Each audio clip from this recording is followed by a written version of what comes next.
D'où as-tu eu ça ?» Ces mots brisèrent le silence d'un hôtel particulier, parisien, lorsqu'un empire bâti sur l'acier et la pierre chancela à la vue d'un simple collier d'enfant. Pendant des décennies, Henri de Courmont avait été le visage du pouvoir en France. Milliardaire autodidacte, il avait construit un empire du bâtiment et des travaux publics, dominé par le béton et le verre, mais il vivait entouré de silence dans sa vaste demeure en pierre au bord de la Seine. Aux yeux du monde extérieur, il était intouchable, un monument du succès. Mais derrière les portes closes, Henri portait un secret, lié à un champ de bataille poussiéreux d'Algérie, plus d'un demi-siècle plus tôt. Puis, par un après-midi apparemment ordinaire, une fillette de 10 ans entra dans sa bibliothèque, portant un simple pendentif. Ce qui arriva ensuite brisa la forteresse qu'il avait érigée autour de son cœur et mit en lumière une vérité que sa famille voulait désespérément enterrer. Voici l'histoire d'un médaillon militaire, oublié, qui révéla un héritage capable de tout bouleverser. Un héritage d'acier et de pierre ne pouvait pas réparer un cœur brisé par les fantômes du passé. Telle était la vérité pour Henri de Courmont, un homme qui dirigeait des empires depuis un trône solitaire. Et maintenant, un simple morceau de métal, porté par une enfant, menaçait de dévoiler un secret enfoui depuis plus de 50 ans. À 85 ans, Henri était un monument d'homme, taillé dans le même granit et la même volonté que ceux qui avaient bâti son empire du BTP. Sa vie était une forteresse de routine et d'autorité tranquille. Son univers se résumait à des plans étalés sur d'immenses tables, au grondement lointain des machines de chantier et au respect silencieux de ses domestiques. Il vivait dans un hôtel particulier de pierre sur la Seine, si vaste et si silencieux qu'il ressemblait davantage à un musée qu'à une maison. Chaque matin, un valet déposait un costume parfaitement repassé. Chaque repas était servi sur de la porcelaine de Limoges plus ancienne que bien des nations. Chaque décision qu'il prenait pouvait changer la silhouette des villes ou influencer l'économie. Pourtant, malgré tout ce pouvoir, Henri était profondément seul, un roi dans une cage dorée, hanté par les échos d'une vie vécue il y a bien longtemps.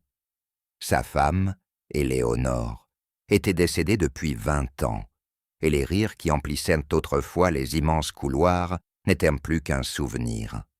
Son fils unique, Robert, avait hérité du nom de son père, mais pas de son caractère. Robert était ambitieux, froid, et considérait l'entreprise familiale non comme un héritage, mais comme un coffre à trésors à piller. Henri voyait dans les yeux calculateurs de son fils que l'empire qu'il avait bâti de ses mains finirait un jour comme un simple actif dans un portefeuille. La maison fonctionnait grâce à un personnel réduit mais efficace, qui se déplaçait avec un respect feutré. Parmi eux se trouvait Rosa Fernandez, dont la présence douce apportait un léger réconfort dans cette atmosphère glaciale. Elle travaillait pour M. de Courmont depuis 5 ans, entretenant sans relâche les couloirs sans fin et faisant briller des meubles valant plus que tout ce qu'elle pourrait posséder dans sa vie. Rosa était veuve, élevant seule sa fille de 10 ans, Maya. C'était une femme discrète, sérieuse et invisible, le plus grand compliment qu'un membre du personnel de Courmont puisse recevoir. Parfois, lorsque l'école de Maya était fermée ou qu'aucune nourrice n'était disponible, Rosa n'avait pas d'autre choix que d'emmener sa fille avec elle. Elle l'installait avec un livre dans un petit recoin, près des cuisines, avec des consignes strictes. Ne pas errer, ne rien toucher. Maya était une enfant vive et curieuse, aux yeux grands ouverts sur le monde.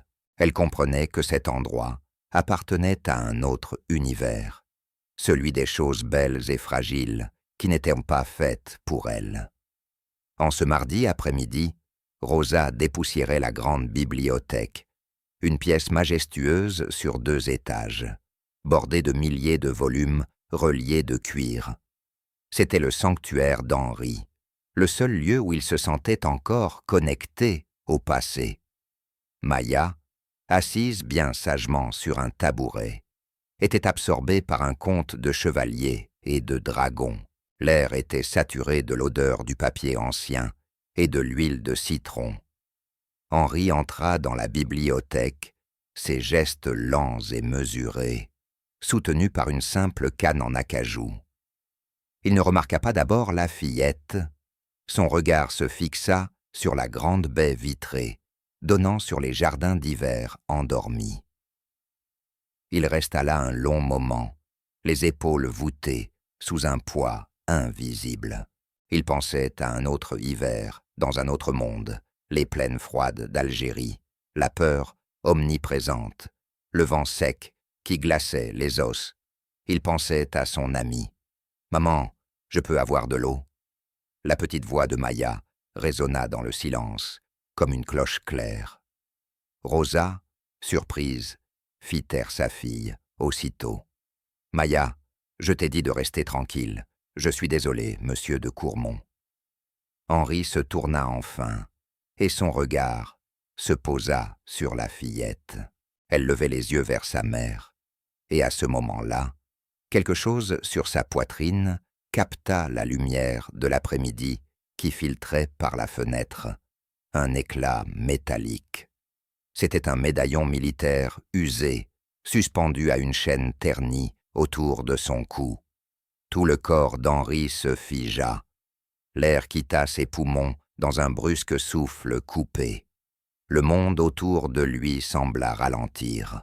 La poussière dans les rayons du soleil s'immobilisa comme suspendue. Il fit un pas hésitant, ses vieux yeux d'ordinaire voilés par le détachement d'un chef de guerre, devenant soudain perçants et intensément concentrés. Il pointa un doigt tremblant vers le médaillon. Sa voix, quand elle sortit, n'était plus le baryton puissant qui dominait les conseils d'administration, mais un murmure brisé, rauque, que personne n'avait entendu de lui depuis 50 ans. « Où as-tu trouvé ça ?» Rosa accourut vers sa fille, l'air alarmé. Elle crut que Maya avait touché à quelque chose d'interdit.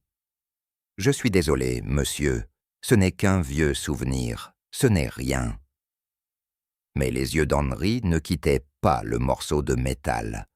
Il voyait distinctement l'entaille sur le coin supérieur droit, les fines rayures près du trou où passait la chaîne. Il connaissait ces marques mieux que les lignes de sa propre main. Il s'avança en titubant, sa canne résonnant sur le parquet ciré, avant de tomber à genoux devant l'enfant, au prix d'une douleur fulgurante dans ses articulations usées. Il s'en moquait. Il devait se rapprocher. « S'il te plaît » souffla-t-il, la main tendue, non pas pour toucher le médaillon, mais comme pour effleurer un fantôme. « Montre-le-moi. » Effrayée par l'intensité soudaine du vieil homme, Maya se blottit contre les jambes de sa mère. Rosa passa un bras protecteur autour de sa fille, le cœur battant à tout rompre.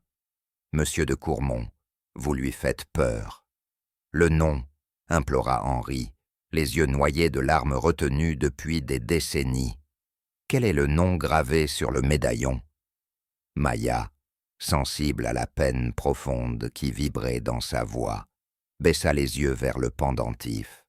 Elle le portait depuis qu'elle pouvait s'en souvenir. Sa mère lui avait dit qu'il appartenait à un héros, un homme de leur famille. Elle suivit du doigt les lettres gravées et lut d'une voix claire et innocente. Michel Durand. Le nom frappa en Henri comme un coup physique. Un sanglot étranglé lui échappa. La forteresse qu'il avait bâtie autour de son cœur, fortifiée par des années de perte, de pouvoir et de distance émotionnelle, s'effondra en poussière. Le milliardaire stoïque, le titan de l'industrie, s'agenouilla sur le sol de sa bibliothèque et pleura. Il pleura d'un chagrin brut, déchirant, celui d'un jeune homme venant de perdre son meilleur ami dans la boue et la poussière d'une guerre oubliée. Le son résonna dans la pièce immense et silencieuse, témoignage d'une douleur que le temps n'avait jamais guérie. Rosa et Maya restèrent figées, stupéfaites, à regarder ce vieil homme puissant s'effondrer complètement. Tout cela pour un nom gravé sur le collier d'une petite fille. Le silence qui suivit l'effondrement d'Henri était lourd et fragile. Rosa resta immobile, la main posée sur l'épaule de sa fille, tentant de comprendre la scène qui se déroulait devant elle. Jusqu'alors, elle n'avait vu en M. de Courmont qu'une figure distante et redoutable, une force de la nature, jamais un homme capable d'être mis à genoux par un simple nom. Ses sanglots finirent par s'apaiser en respiration saccadée. Il resta à terre, la tête baissée, les grandes mains ridées couvrant son visage. « Maman » murmura Maya, les yeux écarquillés par un mélange de peur et d'empathie. « Est-ce qu'il va bien ?» Rosa ne sut quoi répondre. Elle s'agenouilla auprès de sa fille et parla doucement, à peine un souffle. « Monsieur de Courmont, voulez-vous que je vous apporte de l'eau?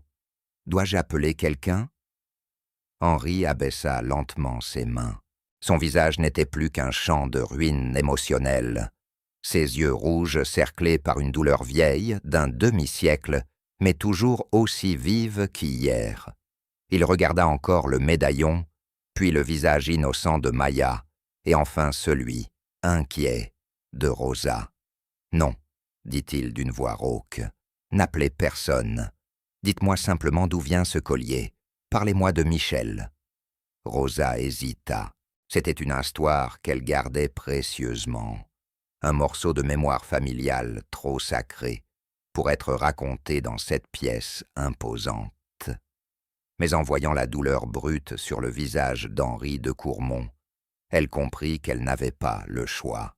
« Il appartenait à mon grand-père », expliqua-t-elle doucement. « Il s'appelait Michel Durand. Ma mère l'a donné à Maya à sa naissance. Elle disait que c'était pour que son grand-père veille sur elle et la protège. »« Et votre grand-père » répéta Henri, les mots lui semblant étranges dans la bouche. Il avait connu Michel, ou Mika comme il l'appelait, comme un frère. Ils n'étaient alors que des garçons, à peine 20 ans, grelottant dans les tranchées d'Algérie et partageant des rêves de vie qu'ils voulaient bâtir une fois rentrés au pays. Mika avait parlé de sa fiancée restée à Paris, une jeune femme prénommée Maria, mais il n'avait jamais mentionné avoir eu un enfant. La guerre s'était terminée, et ils avaient pris des chemins différents, avec la promesse de s'écrire, une promesse engloutie par le chaos du retour à une vie civile qui n'avait plus de sens. Henri avait écrit, mais ses lettres étaient revenues, frappées de la mention « adresse inconnue ». Dans les premières années, il avait engagé un détective privé, mais Michel Durand semblait avoir disparu.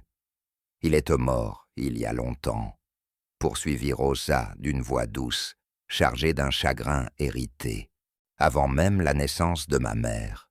Ma grand-mère, Maria, a dit à ma mère qu'il était décédé dans un accident de chantier quelques mois après son retour de la guerre. Elle était déjà enceinte de ma mère à ce moment-là. Elle ne s'est jamais remariée. Elle disait qu'il ne pouvait y avoir qu'un seul Michel. Henri sentit une nouvelle vague de douleur le submerger. Mika était mort. Pendant toutes ces années, il avait gardé une lueur d'espoir que son ami vivait quelque part, menant une vie paisible et heureuse. Découvrir qu'il était mort si jeune, si tragiquement et si seul, ouvrait une plaie béante, et apprendre qu'il avait laissé une famille, un héritage qu'Henri n'avait jamais connu, le bouleversa encore davantage. « C'était mon ami », dit Henri. bien que l'aveu lui parût dérisoire face aux liens qu'ils avaient partagés. « C'était mon frère.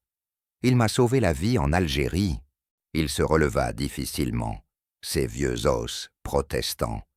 Il balaya du regard la bibliothèque, les artefacts précieux, les éditions originales, les monuments de sa réussite. Tout lui parut soudain poussière et cendre. Pendant 50 ans, il avait cru être le seul gardien de cette amitié, le dernier dépositaire de leurs souvenirs communs. À présent, il découvrait qu'une famille entière avait vécu dans l'ombre de son ignorance, une famille qui aurait dû être la sienne, alors que le poids émotionnel dans la pièce semblait se transformer en une fragile compréhension. Les portes de la bibliothèque s'ouvrirent brusquement avec fracas. Entrèrent Robert de Courmont, le fils d'Henri, suivi de son épouse, impeccablement vêtue, Thérèse. Robert, la cinquantaine avancée, avait hérité des traits acérés de son père, mais sans la moindre chaleur. Ses yeux étaient froids, toujours en train de jauger, de calculer. Thérèse marchait derrière lui, un sourire aussi dur et poli que les diamants qui ornaient ses doigts. « Papa !» La voix de Robert était sèche, impatiente. « Nous avons la réunion de fusion avec les partenaires de Lyon dans moins d'1 heure. Qu'est-ce qui cause ce retard? On m'a dit que vous étiez ici. » Son regard balaya la pièce avec un mépris à peine voilé. Il vit son père décoiffé, bouleversé, l'employé agenouillé au sol et l'enfant, une petite intruse crasseuse dans leur univers immaculé. Ses yeux s'attardèrent un instant sur le collier de la fillette. « Qu'est-ce que c'est que tout ça ?» demanda-t-il, son ton glissant de l'impatience à la suspicion. « Pourquoi est-elle ici? Et depuis quand les domestiques amènent-ils leurs enfants dans votre bureau ?» Thérèse s'avança, affichant un air de sollicitude théâtrale. « Henri, mon cher, vous êtes tout pâle. Que s'est-il passé? Cette femme vous a-t-elle contrarié ?» Elle lança à Rosa un regard glacé, comme si sa simple présence était une offense. Avant qu'Henri n'ait le temps d'expliquer la découverte impossible et miraculeuse qu'il venait de faire, les yeux perçants de Robert remarquèrent l'objet de l'attention de son père. Qu'est-ce que cette gamine porte autour du cou? Un médaillon militaire. Il lâcha un petit rire méprisant. Ne me dites pas que vous vous attendrissez pour une vieille breloque de soldat. Le dos d'Henri se redressa. Le patriarche redoutable reparut, sa douleur momentanément éclipsée par un éclat de cette volonté de fer qui avait bâti un empire. Ce n'est pas une vieille breloque de soldat, Robert. Elle appartenait au sergent Michel Durand. Il se tourna vers Rosa et Maya, son expression s'adoucissant. Et voici sa petite-fille, Rosa, et son arrière-petite-fille, Maya. La déclaration tomba dans la pièce comme une grenade. Robert fixa son père, son expression passant de la confusion à l'incrédulité. Thérèse laissa échapper un petit cri moqueur et raffiné. Michel Durand, ricana Robert, un sourire cynique aux lèvres. « L'homme de vos histoires de guerre. Papa, vous n'êtes pas sérieux. Vous ne l'avez pas vu depuis quoi? 60 ans. Vous m'avez dit que vous aviez perdu contact. »« Je n'ai pas perdu contact, » répondit Henri d'une voix dangereusement basse. « On m'a fait croire qu'il avait disparu. Et aujourd'hui, j'ai retrouvé sa famille. » Thérèse s'approcha, les yeux plissés, inspectant Maya comme si elle n'était qu'un bijou de pacotille. « Oh, Henri, c'est absurde. Une domestique et son enfant se présentent, et soudain, elles deviennent les parentes perdues de votre camarade de guerre. Comme c'est incroyablement commode. » Sa voix était du miel mêlé de poison. « Ça sent la mise en scène. C'est une opportuniste, mon chéri.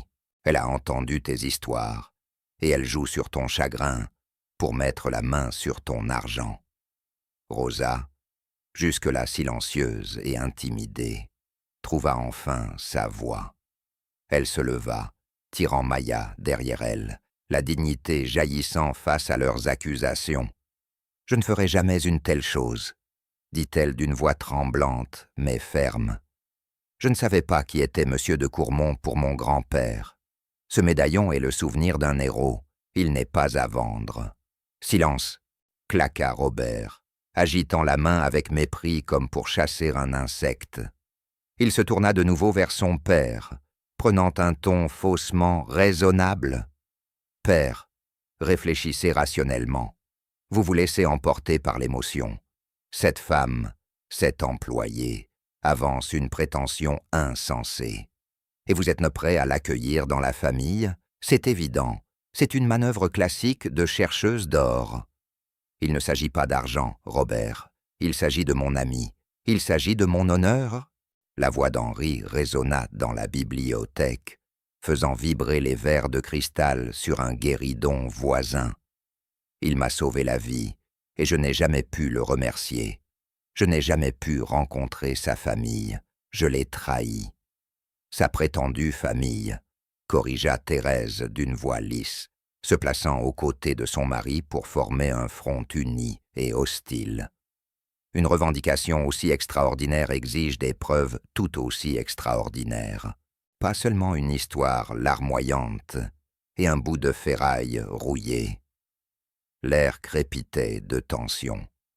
La bibliothèque n'était plus un sanctuaire de mémoire, mais un tribunal, et Rosa, avec sa fille de 10 ans, se trouvait au banc des accusés.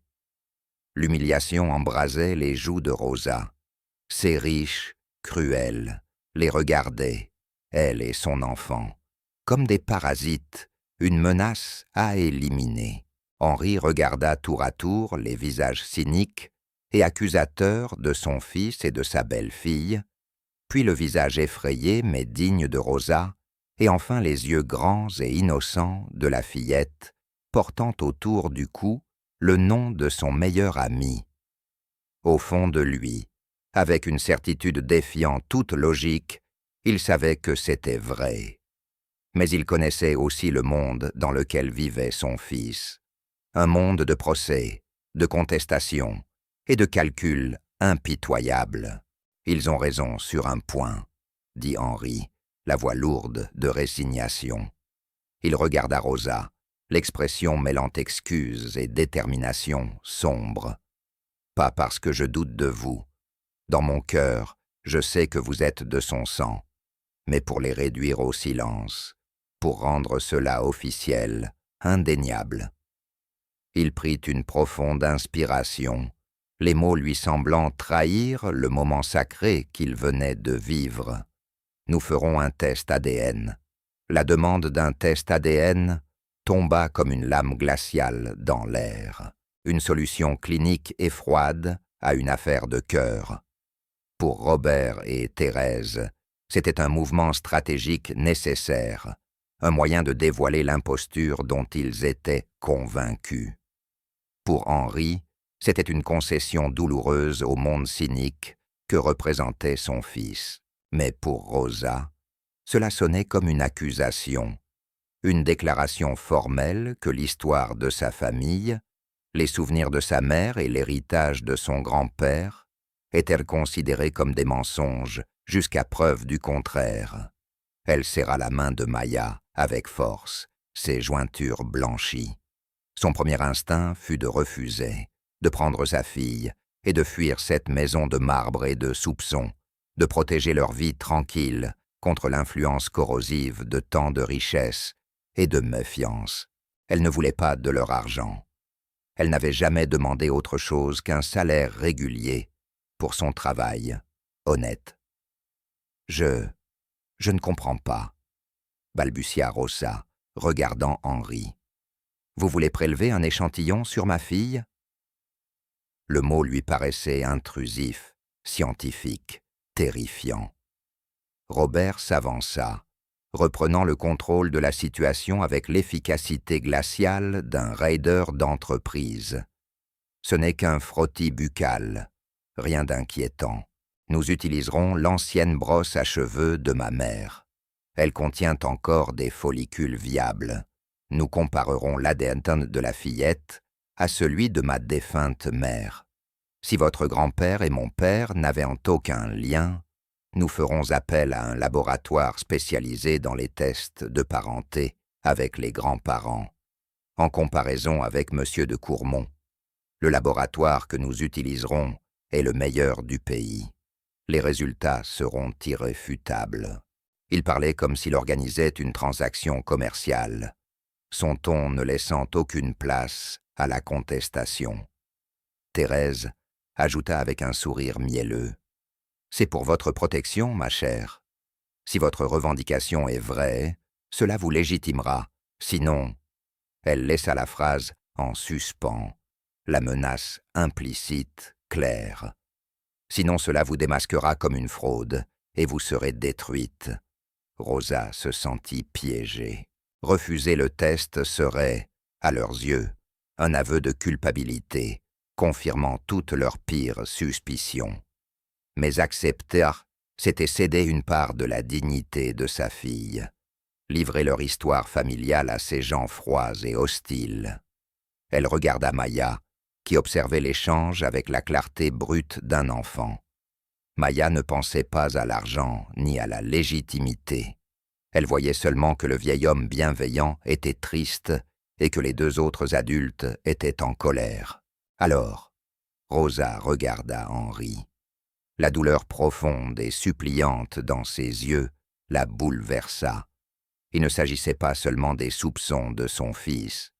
Pour Henri, c'était la recherche d'un lien avec un passé qu'il croyait perdu à jamais. C'était honorer une dette envers un ami.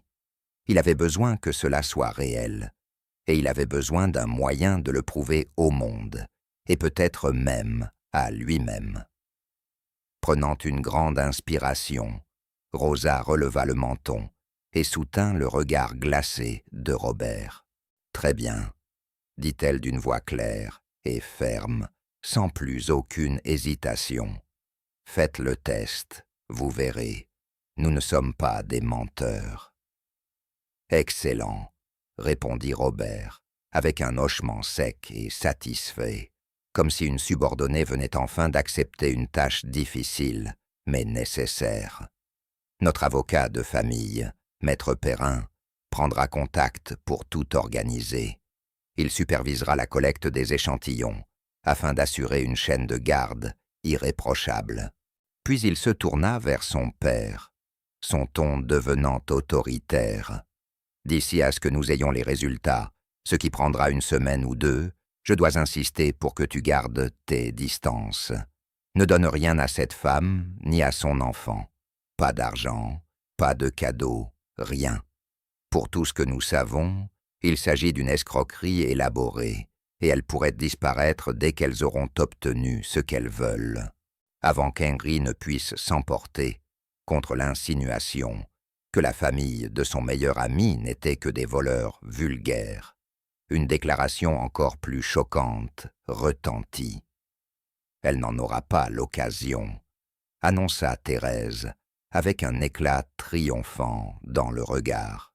« Elle et l'enfant resteront ici, dans cette maison. » Tout le monde, y compris Robert, la fixa avec surprise. « Tu es folle ?» grommela-t-il. « Pas du tout, mon cher, » ronronna Thérèse en se tournant vers Henri. « Réfléchis, Henri, c'est la solution parfaite. Nous pourrons les surveiller, nous assurer qu'elles ne s'enfuient pas pour vendre leur histoire à un affreux journal. Nous les installerons dans les anciens quartiers du personnel de l'aile Est. Elles seront nos invitées, sous notre supervision. » C'était un coup brillant et cruel. En apparence, cela ressemblait à un acte de générosité prudente. En réalité, c'était une peine de prison. Cela isolerait Rosa et Maya, les plaçant directement sous la surveillance hostile de Thérèse et Robert. C'était un jeu de pouvoir destiné à les intimider et les contrôler. Henri vit aussitôt le piège, mais il aperçut aussi une lueur d'opportunité. Cela garderait Maya et Rosa près de lui. Cela lui donnerait une chance, même surveillée, de les connaître, d'entendre plus d'histoires sur Michel. Elles ne resteront pas dans les quartiers du personnel, déclara Henri d'une voix qui résonna, avec une autorité retrouvée. Il désigna un couloir menant à une série de suites luxueuses. Elles resteront dans la suite bleue comme mes invités d'honneur. Et toi, Robert, et toi, Thérèse, vous les traiterez avec respect. Ce n'est pas une demande. Un éclair de fureur traversa le visage de Robert, mais il garda le silence. Le sourire de Thérèse se crispa, mais elle acquiesça d'un léger mouvement de tête. Les lignes de front étaient tracées. L'attente des résultats, ADSN, n'était plus une simple période de patience. C'était une trêve dans une guerre qui venait tout juste de commencer. Les jours suivants se déroulèrent dans une atmosphère de tension irréelle. Rosa et Maya quittèrent leur petit appartement de 2 pièces à Saint-Denis pour emménager dans la suite bleue du domaine des Deux Courmont. La suite était plus grande que tout leur logement, avec des tentures de soie, un lit à baldaquin et une salle de bain en marbre au robinet doré.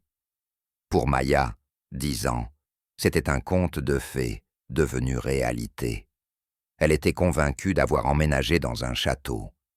Elle découvrit la piscine intérieure chauffée, la petite salle de cinéma privée et les vastes jardins, véritable labyrinthe de sentiers cachés et d'arbres centenaires. Elle réussit même à arracher un rare sourire à Charles, le majordome austère qui servait la famille de Courmont depuis 40 ans. L'énergie joyeuse et les rires clairs qu'elle apportait dans les couloirs silencieux étaient une nouveauté que la vieille demeure n'avait pas connue depuis des décennies. Pour Rosa, en revanche, le manoir ressemblait à une magnifique cage dorée. Elle était une invitée à qui l'on n'autorisait pas de quitter les lieux sans permission. Elle était la potentielle matriarche d'une lignée retrouvée. Mais le personnel, prenant exemple sur Robert et Thérèse, la traitait avec une froideur distante frôlant le mépris. Elle était un spécimen sous microscope, chacun de ses gestes observés et jugés. Robert et Thérèse, infatigables, menaient leur campagne subtile de guerre psychologique. Thérèse lançait des compliments empoisonnés sur la bonne tenue de Maya, comme si elle parlait d'un animal de compagnie bien dressé. Elle parlait aussi très fort au téléphone avec ses amis du grand monde de l'importance des bonnes lignées et des vérifications d'antécédents. Robert, quant à lui, traitait Rosa comme si elle était invisible, passant devant elle dans les couloirs sans un mot. Leur message était clair. Vous n'avez pas votre place ici. Henri, de son côté, faisait tout ce qu'il pouvait pour combler le gouffre de 60 ans. Il était pris entre la vigilance hostile de son fils et son propre besoin désespéré de créer un lien. Il organisait de prétendues rencontres fortuites dans la bibliothèque ou au jardin. Il demandait à Maya comment se passait l'école et quels livres elle lisait. Ses efforts étaient maladroits, gauches, ceux d'un homme habitué au contrat et au bilan financier, pas au cœur délicat d'un enfant. Un après-midi, il trouva Maya, assise sur un banc près de la fontaine gelée, dessinant dans un carnet. Il s'assit à côté d'elle, ses articulations craquant. « Qu'est-ce que tu dessines » demanda-t-il doucement. « L'ange » répondit Maya, en pointant son crayon vers la statue de pierre au centre de la fontaine. Elle a l'air seule. Henri regarda la statue, puis l'enfant. Beaucoup de choses dans cette maison sont seules, dit-il à voix basse. Son regard tomba sur le médaillon militaire, reposant contre le pull de la fillette. Ton arrière-grand-père, commença-t-il d'une voix lourde de souvenirs, aimait dessiner aussi. Il n'était pas très doué, mais il croquait sans cesse. Il faisait des caricatures de notre supérieur. Cela le rendait fou. Un petit sourire triste passa sur les lèvres d'Henri. Il avait le don de nous faire rire, même quand nous étions gelés de peur. C'était l'homme le plus courageux que j'ai jamais connu. Il passa l'heure suivante à raconter à Maya des histoires sur Michel Durand.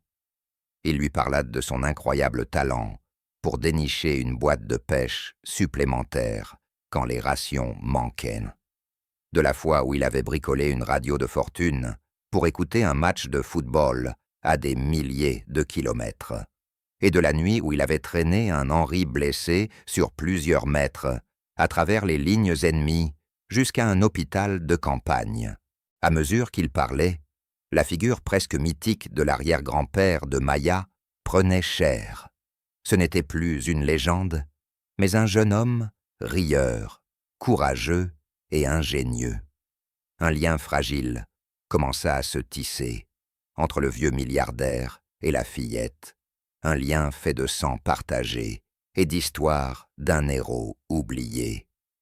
Pendant ce temps, dans leur aile opulente du manoir, Robert et Thérèse complotaient. Le rapprochement grandissant entre Henri et la petite Fernandez représentait une menace catastrophique pour leur héritage et leur avenir. Il est complètement obsédé par l'enfant, siffla Thérèse en arpentant un tapis persan hors de prix. Il la regarde et voit son amie mort. Elle est une relique vivante et il se laisse prendre. Il a déjà eu son avocat au téléphone. Je l'ai entendu parler de fiducies et de succession. Les résultats ADN ne seront disponibles que dans une semaine, répondit Robert, le visage figé par une fureur glaciale. Il se tenait à la fenêtre, observant son père marcher dans le jardin avec Maya. Nous ne pouvons pas attendre que le test prouve que c'est une imposture. D'ici là, le mal émotionnel sera fait. Il sera trop attaché. Il faut discréditer la mère, trouver quelque chose, n'importe quelle tâche dans son passé qui montre qu'elle n'est pas digne de confiance. Il faut qu'il la voie comme une manipulatrice, pas comme la sainte qu'elle prétend être. Les yeux de Thérèse, toujours en quête de menaces et d'opportunités, brillèrent d'une cruauté intelligente. Tout le monde a des secrets, mon amour. Surtout ceux qui ont connu la galère. Les gens qui vivent de salaire en salaire se désespèrent. Ils trichent, ils font des erreurs. Elle saisit son téléphone et fit défiler ses contacts. Je connais un homme, François Noël.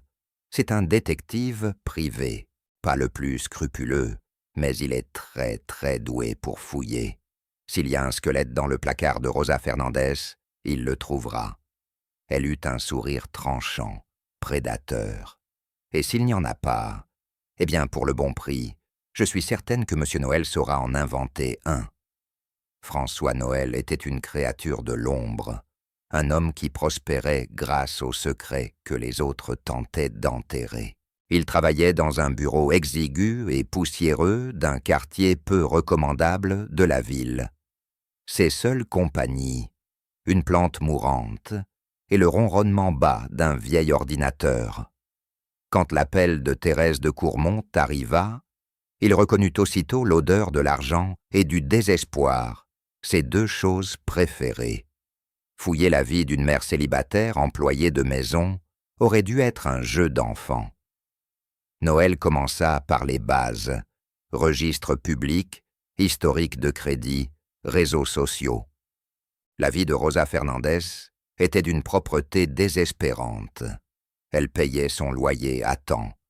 Elle n'avait aucun casier judiciaire, pas même une contravention.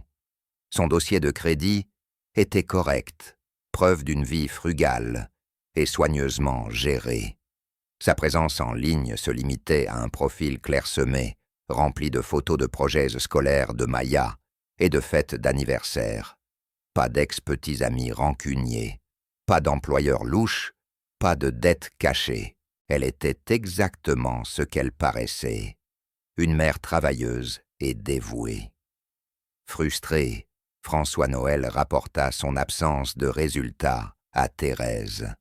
Sa réponse fut tranchante et méprisante. « Je ne vous paie pas pour ce qui est disponible publiquement, monsieur Noël. Je vous paie pour creuser. Allez dans son ancien quartier, parlez à ses voisins, renseignez-vous sur son défunt mari. Personne n'est aussi propre. Trouvez quelque chose ou inventez-le, peu importe. » L'instruction voilée était claire. Noël fit ses valises et partit pour une cité modeste de Saint-Denis, là où Rosa et Maya avaient vécu. Il se mouvait avec une fausse cordialité bien rodée, adoptant le rôle d'un assureur sympathique ou d'un cousin perdu, selon son interlocuteur. Il parla au gardien grincheux, qui ne se plaignit que d'une chose. Rosa payait toujours son loyer en avance. Il interrogea la vieille voisine d'à côté, qui s'extasia sur la politesse de Maya et sur la manière dont Rosa l'aidait toujours à porter ses courses. Partout, il ne trouva qu'une trace de décence tranquille. Sa dernière étape fut une petite épicerie familiale, au bout de la rue, où Rosa faisait ses courses depuis des années. Le propriétaire, un homme chauve et corpulent nommé Monsieur Tran, reconnut sa photo immédiatement. « Ah, Rosa !» dit-il avec un sourire chaleureux. « Une femme bien, très honnête, sa fille Maya, une enfant adorable. » Noël, se faisant passer pour un vieil ami de la famille, acheta une boisson et s'adossa au comptoir. « Cela fait si longtemps que je ne l'ai pas vue. J'ai entendu dire qu'elle avait eu une période difficile après la mort de son mari. Carlos, c'est bien ça ?» Le sourire de M. Tran s'éteignit.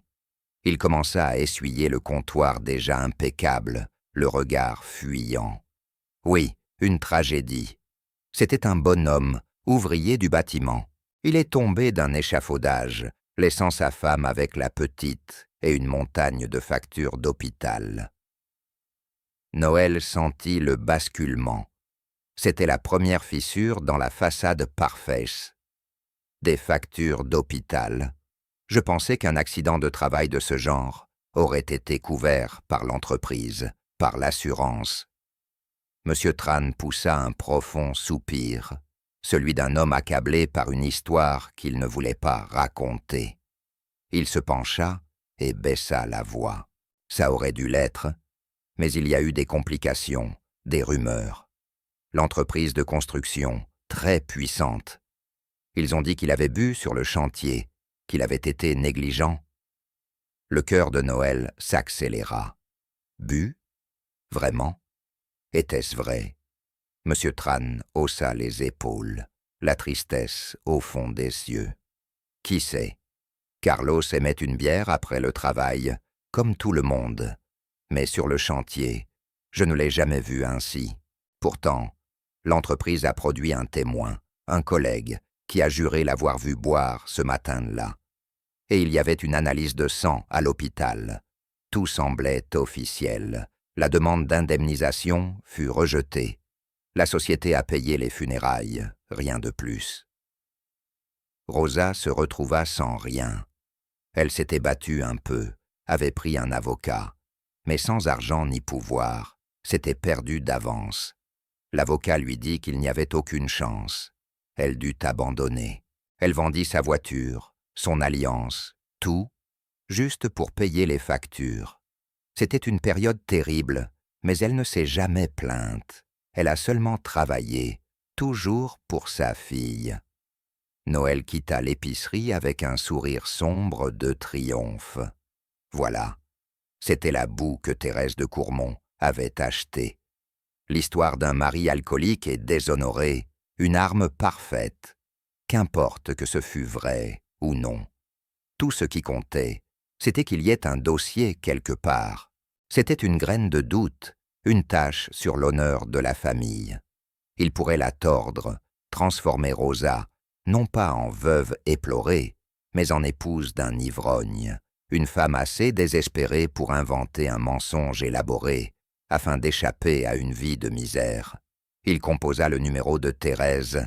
« Je crois que j'ai ce que vous cherchez. » Pendant que François Noël exhumait les fantômes douloureux du passé de Rosa, la paix fragile dans le manoir de Courmont commençait à paraître presque réelle. Le test Adechen, jadis, une alarme obsédante, n'était plus qu'un bourdonnement en arrière-plan. Henri, affamé d'un lien familial qu'on lui avait refusé toute sa vie, savourait chaque moment avec Maya. Il découvrit en elle un esprit vif et curieux. Il l'emmena à l'observatoire du manoir, une pièce poussiéreuse et oubliée au sommet de l'aile est, et lui montra comment utiliser le grand télescope en laiton. Ensemble, ils observèrent les cratères de la Lune et les anneaux scintillants de Saturne. Il voulait être architecte, lui dit Henri un soir, la voix grave dans l'obscurité tranquille de l'observatoire. Il dessinait sans cesse des bâtiments. Il disait qu'il voulait construire des choses qui dureraient, des choses qui donneraient aux gens un sentiment de sécurité. Henri regarda Maya, son petit visage illuminé par la faible clarté des étoiles filtrant à travers la coupole. Je crois que c'est pour ça que je me suis lancé dans la construction après sa mort. C'était comme si j'essayais de terminer son rêve à sa place. Rosa observait ces moments à distance, le cœur noué d'espoir et de crainte. C'était beau de voir sa fille, si heureuse, de voir ce vieil homme puissant et solitaire ouvrir son cœur, mais elle n'arrivait pas à chasser l'impression que tout cela n'était que temporaire. Un beau rêve dont elle serait brutalement réveillée. Les regards condescendants de Thérèse et le silence glacé de Robert rappelaient sans cesse qu'elle vivait à crédit, sur un temps qui n'était pas le leur. Un après-midi pluvieux, 2 jours seulement avant que les résultats ADN ne tombent, la tempête éclata. Rosa, Henri et Maya étaient dans le jardin d'hiver, penchés sur un grand puzzle représentant un château européen. C'était une scène domestique paisible, comme le manoir de Courmont n'en avait plus connu depuis des années. Les rires résonnaient dans la pièce vitrée, quand Maya, triomphante, plaça enfin une pièce difficile. Soudain, Robert et Thérèse entrèrent, le visage fermé comme de la pierre. Ils ne firent pas qu'entrer, ils firent une entrée, leur présence aspirant toute la chaleur et la lumière de la pièce. Thérèse tenait une chemise cartonnée qu'elle serrait comme une arme. « Père, » commença Robert, sa voix dénuée de toute chaleur, « nous devons parler, maintenant. » Henri leva les yeux, son bref instant de paix brisé. « Quoi que tu aies à dire, Robert, tu peux le dire devant Rosa et Maya. »« Certainement pas, » trancha Thérèse, sa voix glaciale. Elle fit un pas en avant et abattit la chemise sur la table, éparpillant les pièces du puzzle. Cela concerne le caractère, ou l'absence de caractère, de vos nouveaux amis.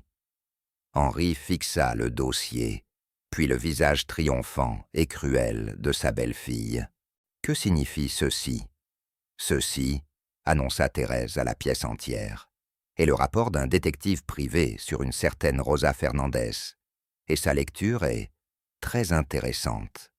Rosa sentit son sang se glacer.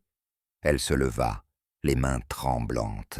« Qu'avez-vous fait ?»« Nous avons fait preuve de diligence, » répondit Robert, les bras croisés, un sourire suffisant aux lèvres. « Ce que vous auriez dû faire, père, avant de laisser ces gens entrer dans votre maison, avant de commencer à leur promettre monts et merveilles. » Thérèse ouvrit le dossier et commença à lire à chaude voix, sa voix dégoulinante de satisfaction malveillante. Carlos Fernandez, défunt mari de Rosa, est mort dans un accident de chantier en 2015. La cause du décès a été officiellement attribuée à sa propre négligence due à l'ivresse. Taux d'alcoolémie, 0,15, presque le double de la limite légale. Elle releva les yeux et planta son regard dans celui de Rosa. « Il semble que votre lignée héroïque compte des membres moins glorieux. Votre mari, Rosa, était un ivrogne qui s'est tué et vous a laissé sans rien. » Ces mots frappèrent Rosa comme un coup physique.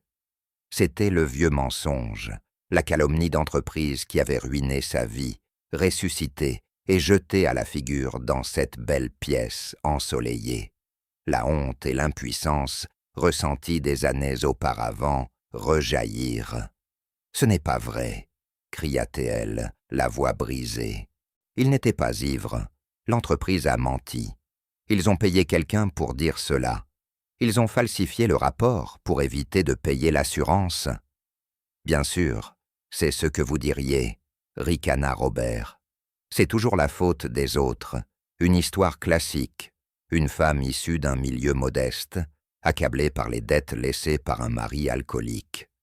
Désespérée, elle voit une opportunité avec un vieil homme riche et sentimental. Tout commence à s'éclairer, n'est-ce pas, père ?» Maya, qui regardait la scène avec une confusion terrifiée, courut se réfugier contre sa mère, enfouissant son visage dans sa jupe en sanglotant. Henri regarda tour à tour les visages cruels et triomphants de son fils et de sa belle-fille, puis le visage ravagé de larmes de Rosa, qui tentait de consoler son enfant.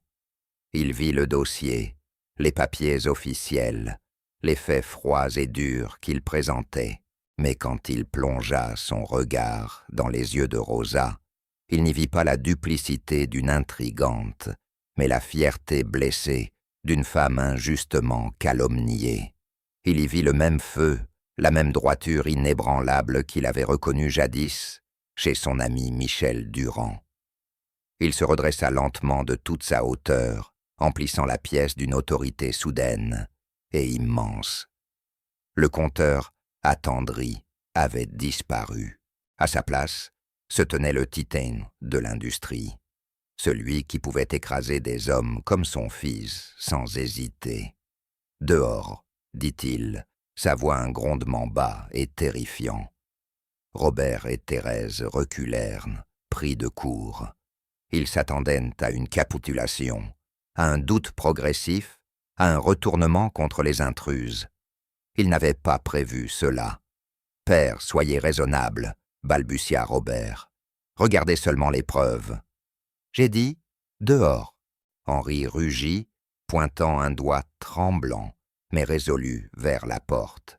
« Vous deux, sortez de cette pièce, sortez de ma vue. Vous avez apporté la honte et la cruauté dans cette maison. Vous avez attaqué une femme en deuil et effrayé un enfant. Vous n'êtes pas ma famille, vous êtes des vautours. » Il leur tourna le dos, geste d'un rejet absolu, et marcha vers Rosa et Maya. Il s'agenouilla, ses vieux genoux protestants, et posa une main sur l'épaule tremblante de la fillette. « Tout va bien, petite, » dit-il d'une voix redevenue douce. « Tout va bien, je connais la vérité. Un papier ne dit pas qui est une personne, c'est le cœur qui le dit, et je sais qui vous êtes. » Robert et Thérèse restèrent figés, un instant, stupéfaits. Leur attaque soigneusement orchestrée venait de se retourner contre eux de manière spectaculaire. Puis, lançant à Rosa un regard de haine pure, ils se retournèrent et quittèrent la pièce en claquant violemment la porte, le fracas résonnant comme une déclaration de guerre. La bataille était loin d'être terminée. Elle entrait seulement dans sa phase la plus dangereuse. Le claquement de la porte du jardin d'hiver n'était pas une fin, mais la fissure d'une faille. Les secousses de cette confrontation se propagèrent dans tout le manoir, le divisant en camps retranchés. Robert et Thérèse se replièrent dans leur aile, leur fureur palpable. Ils n'étaient donc plus seulement soupçonneux, ils étaient en guerre. Leur cible n'était pas seulement Rosa, mais Henri lui-même. Son défi émotionnel était, à leurs yeux, le signe d'une faiblesse, celui d'un esprit défaillant manipulé par une vulgaire aventurière. Leurs conversations, autrefois pleines de mépris mondain, adoptèrent désormais le langage froid et précis de la stratégie juridique. « Il a perdu la tête !» cracha Robert en arpentant leur suite. Il a choisi une domestique plutôt que son propre fils. Il est incompétent. Il met en danger l'entreprise, son propre héritage. Alors nous devons agir comme s'il l'était, répliqua Thérèse d'une voix dangereusement calme. Elle avait déjà plusieurs coups d'avance, son esprit un échiquier de manœuvres impitoyables. Il faut parler à Maître Perrin, non seulement du test ADN, mais aussi d'une audience sur sa capacité mentale, d'une mise sous tutelle. Nous pouvons plaider qu'il est indûment influencé, que son état émotionnel l'empêche de prendre des décisions financières éclairées. Il se battra, dit Robert, même si l'idée commençait clairement à germer en lui. Il verra ça comme la trahison ultime. Qu'il le voie ainsi, dit Thérèse avec un sourire glacé. Le temps qu'il réalise ce qui se passe, il sera trop tard. Nous dresserons le portrait d'un vieillard confus, manipulé par une chercheuse d'or. L'histoire de son mari ivrogne est la pierre angulaire. Nous pouvons l'utiliser pour prouver qu'elle a un passé de désespoir. Nous protégerons cette famille, mon amour. Nous protégerons notre héritage. Pendant ce temps, dans le calme après l'explosion, une nouvelle alliance plus forte se tissait dans le jardin d'hiver. Henri avait demandé du thé et quelques gâteaux, un geste simple et réconfortant qui paraissait profond dans sa normalité. Les pièces éparpillées du puzzle gisaient encore sur la table, métaphore d'une vie brutalement bouleversée. Henri s'assit avec Rosa, tandis que Maya, épuisée par ses larmes, s'était endormie sur un canapé moelleux, le médaillon toujours serré dans sa main. « Je suis désolé, » dit Henri, sa voix lourde d'une honte qui n'était pas la sienne. « Je suis tellement désolé pour ce qu'ils vous ont fait subir. Il n'y a aucune excuse à leur cruauté. » Rosa regarda le vieil homme, les rides de regret profondément gravées autour de ses yeux. À cet instant, elle ne vit plus le milliardaire, la figure d'autorité intimidante. Elle vit un père pleurant le fils qu'il avait perdu, non pas dans la mort, mais dans la pauvreté de l'âme. « Ce n'est pas votre faute, » dit-elle doucement. « Vous n'avez été que bienveillant envers nous. » Elle hésita, puis trouva le courage de poser la question qui la hantait. « Ce rapport, celui qu'ils ont montré à propos de mon mari, est-ce que vous y croyez ?» Henri tendit la main par-dessus la table et posa sa grande paume usée sur la sienne. Son geste était ferme, rassurant. « Je vous crois, » dit-il, le regard inébranlable. « J'ai passé ma vie à juger les hommes. J'ai regardé dans les yeux des menteurs, des tricheurs et des héros. Je sais à quoi ressemble l'honneur, Rosa. Je l'ai vu chez votre grand-père, et je le vois en vous. Votre mari a été victime, d'abord d'un accident tragique, puis d'une entreprise sans cœur qui a choisi de protéger ses profits, plutôt que le nom d'un honnête homme. Je connais ce monde.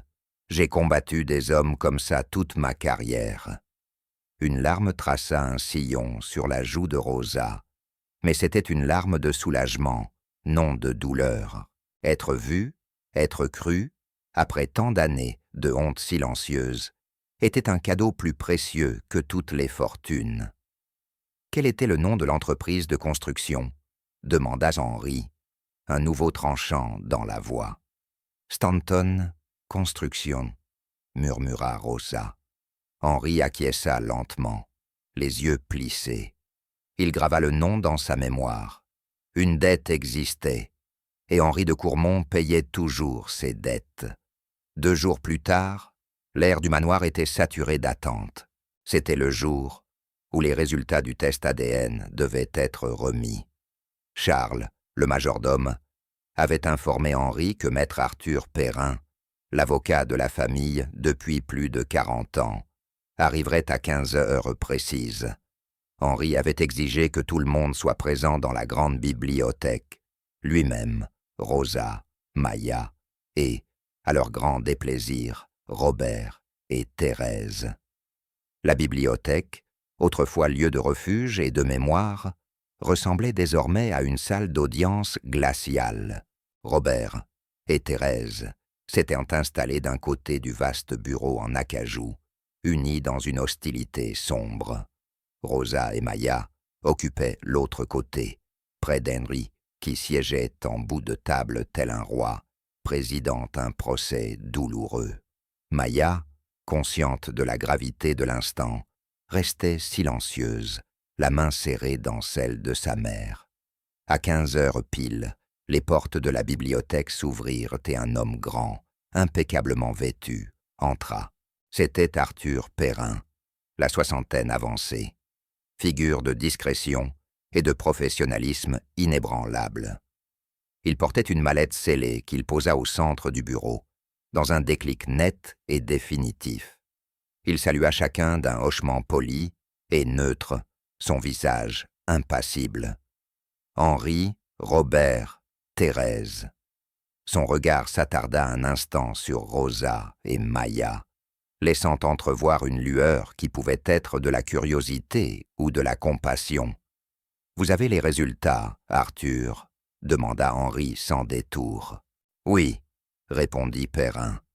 Il ouvrit sa mallette et en sortit une large enveloppe scellée. Le laboratoire me l'a transmise ce matin par courrier spécial. La chaîne de garde a été vérifiée à chaque étape. Les résultats sont concluants.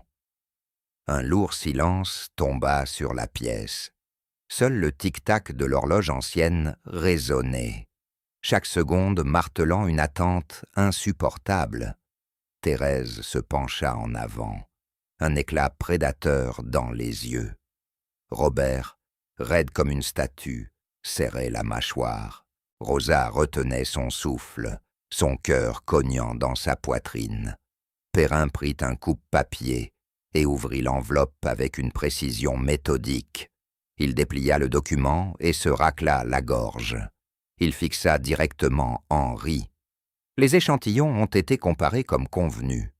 Tout d'abord, une comparaison d'ADN mitochondrial a été effectuée entre l'enfant, Maya Fernandez, et l'échantillon prélevé sur la brosse à cheveux d'Éléonore de Courmont. Il marqua une pause, laissant la tension atteindre son comble. L'ADN mitochondrial est transmis par la lignée maternelle d'une mère à ses enfants. Une comparaison directe permet d'établir un ancêtre maternel commun avec une précision quasi absolue. Il prit une grande inspiration. Les tests confirment que Maya Fernandez et Éléonore de Courmont partagent un ancêtre maternel commun. La probabilité de lien par cette lignée directe est de 99,99%. Les mots restèrent suspendus dans l'air, irréfutables et absolus. C'était vrai.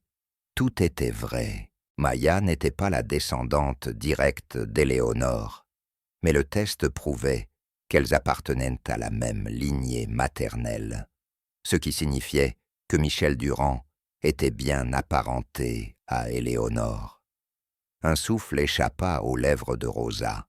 Elle serra Maya dans ses bras, enfouissant son visage dans les cheveux de sa fille, submergée par une vague de soulagement et de justification. Henri ferma les yeux un long moment, une prière silencieuse de gratitude sur les lèvres. Une joie profonde, viscérale, l'envahit. L'héritage de son ami n'était pas perdu. Il était là, dans cette pièce, mais la joie fut de courte durée. « C'est impossible !» hurla Thérèse, sa voix stridente et déformée par la colère. « Le test est faux.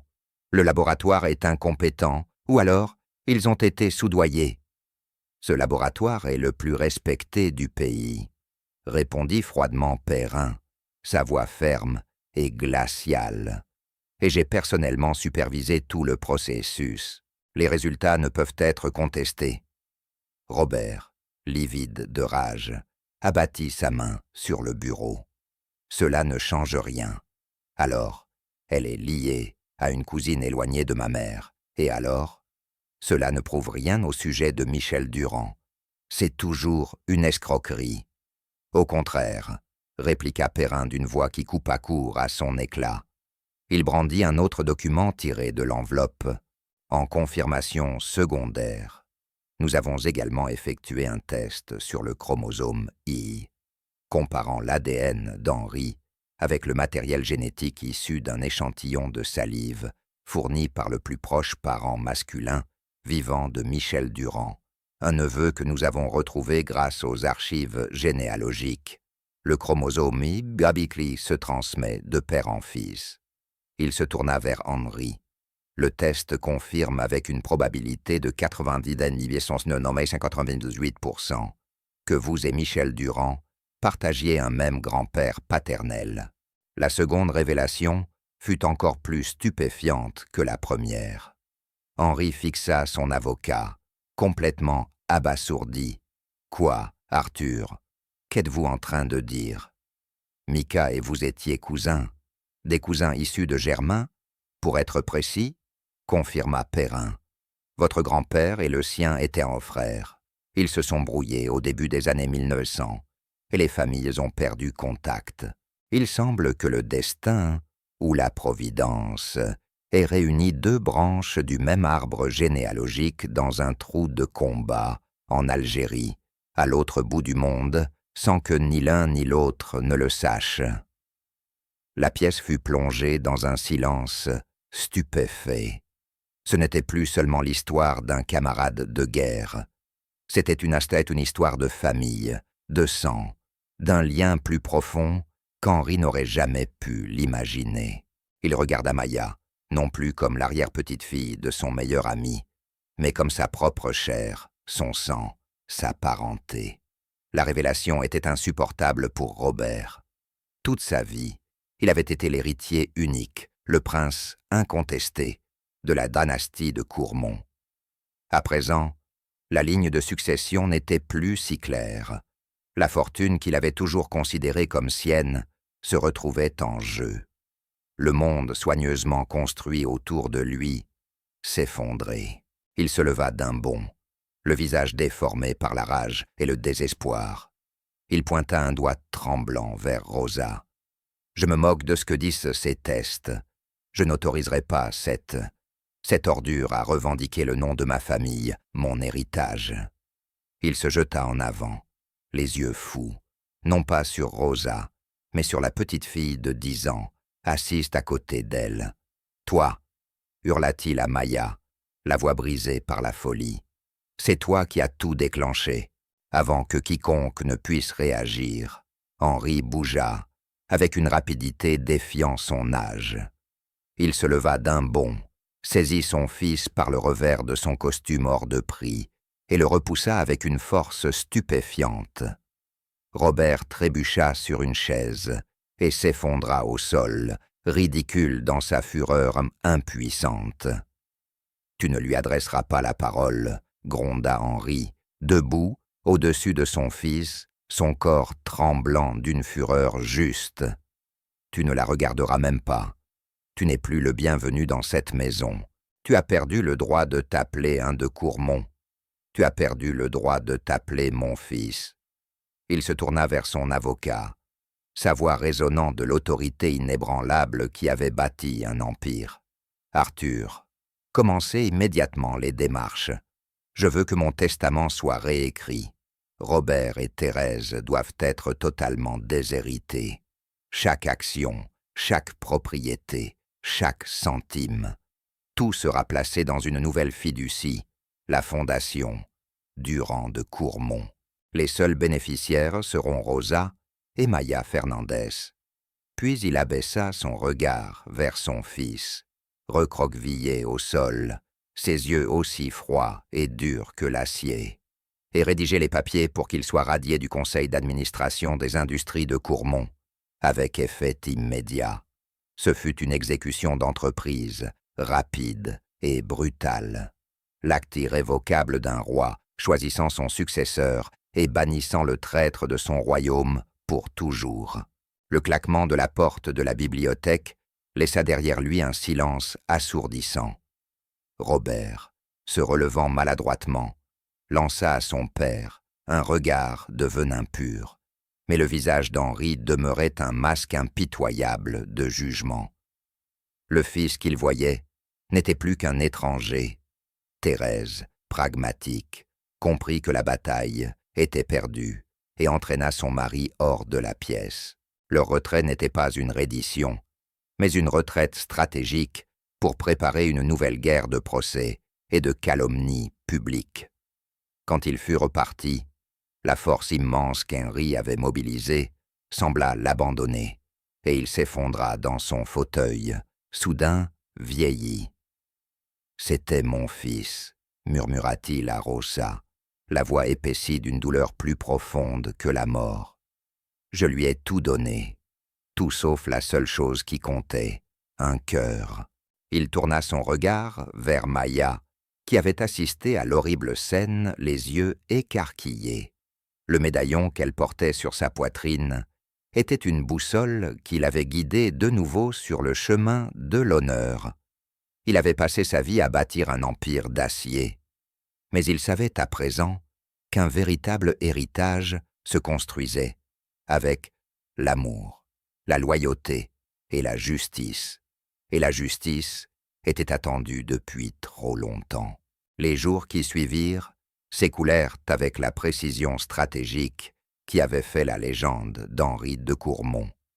Une réunion d'urgence du Conseil fut convoquée.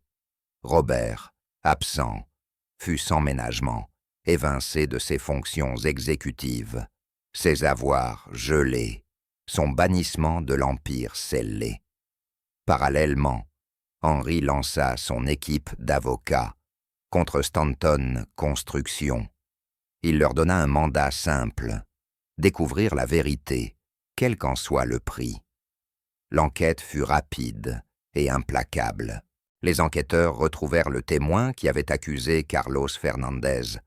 Menacé de poursuite pour parjure, l'homme avoua que Stanton Construction lui avait versé 20 000 € pour mentir sous serment.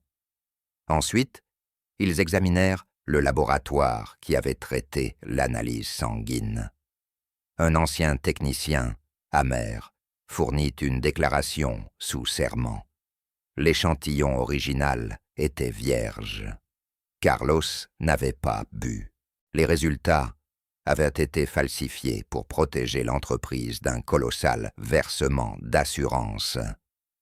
Carlos n'avait pas été victime d'un simple accident, mais de la cupidité d'une société sans scrupules. Armé de cette preuve irréfutable, Henri ne se contenta pas de porter plainte. Il déclara la guerre. Il intenta une immense action pour décès injustifié au nom de Rosa et de Maya, tout en révélant simultanément l'intégralité de la dissimulation à la presse nationale. Les actions de Stanton Construction s'effondrèrent tandis que les enquêteurs fédéraux ouvraient une enquête criminelle. L'entreprise et les hommes qui la dirigeaient furent anéantis. Un mois plus tard, Henri était assis avec Rosa et Maya sur une terrasse dominant la Seine. Il tendit à Rosa un document juridique, une offre de règlement du conseil d'administration de Stanton. Le montant était vertigineux, mais plus importante encore étaient les lignes imprimées en caractères gras, des excuses publiques et la réhabilitation complète du nom de son mari. Rosa lut le document, et le poids qu'elle portait depuis des années s'envola enfin. « Merci, » dit-elle, la voix étranglée par une émotion trop profonde pour les mots. « Vous avez rendu son honneur à mon mari. »« Votre grand-père m'a sauvé la vie, Rosa, » répondit Henri, le regard fixé sur le soleil couchant. « Il m'a fallu plus de 60 ans, mais j'acquitte enfin ma dette. » Il se tourna vers Maya, qui s'était installée contre son fauteuil, absorbée par un livre. Le médaillon, désormais poli, brillait dans la lumière déclinante.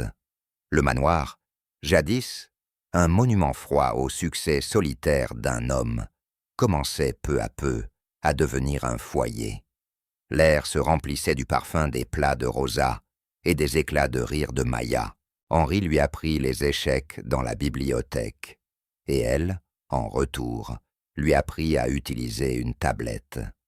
Ils formèrent une famille étrange et merveilleuse, forgée dans le creuset de la vérité et de l'amour. Un soir, Maya s'approcha d'Henri, assis près de la cheminée de la bibliothèque. Elle tendit dans sa paume le médaillon.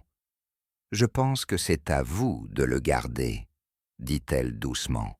« Il était votre ami avant tout. » Henri contempla le morceau de métal usé. Le souvenir de son ami, jadis source de douleur constante, était désormais une source de joie profonde.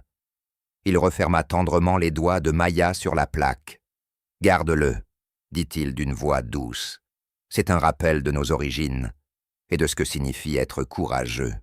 Ton arrière-grand-père a ramené sa famille à la maison. » Maya rattacha la chaîne autour de son cou. Le métal était tiède contre sa peau.